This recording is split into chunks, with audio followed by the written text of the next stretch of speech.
Hi, I'm Dave Cotton. Well, the holidays are a time that many of us get the urge to support a local charity.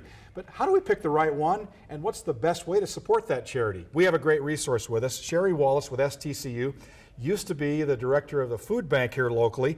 Welcome. What is the best way to make the most of our giving? Well, you know, Dave, if you have time, talent, or treasure, there are literally hundreds of nonprofit organizations throughout the Inland Northwest that we can assist. You need to consider something.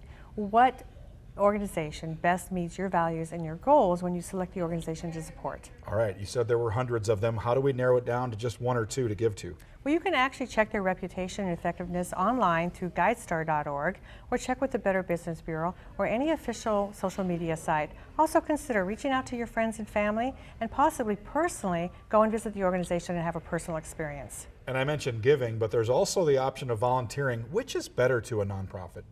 Well, you know, maybe you can do both.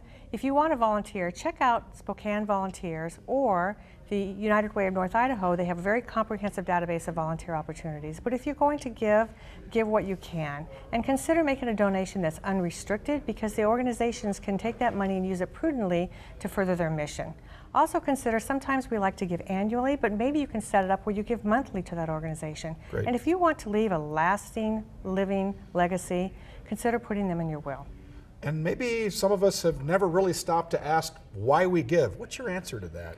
I think we give because when we give to those nonprofits, they enrich people's lives, which further enrich our community. Sure. But there's also the possibility of a tax deduction.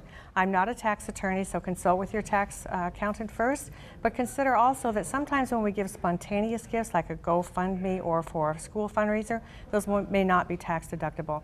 But you know, Dave, it's really not about how much you give or what you give. It's really about how much you care, and then you're giving from the heart. All right, Sherry Wallace from STCU, thank you for that great information.